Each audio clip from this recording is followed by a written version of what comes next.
রাজীব ভাই আমাদের পুরাতন ফরিদপুরের কিছু সন্তান।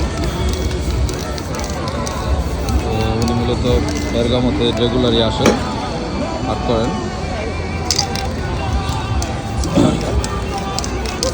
আমাদের যে ফেমাস যে জায়গাটা আছে চিতালতা, ওখানে তিনি রেগুলার আসেন শনিবার রবিবারে।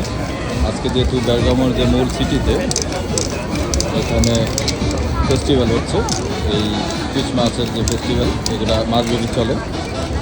উনি এখানে এসেছেন আর্ট করছেন। এই আর্ট স্প্রে আর্টটি কিন্তু খুব জনপ্রিয়, এটি ইতালি খুব জনপ্রিয়। আমি যতটুকু জেনেছি যে বাংলাদেশি যারা আছেন আর্ট করেন, রাজীব ভাই থেকে জেনেছি ইতালিতে প্রায় 10 থেকে 12 জন এই আর্ট করেন।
এইমাত্র রাজীব ভাই মূলত এই আর্টটি সম্পন্ন করেছেন, স্প্রে আর্ট।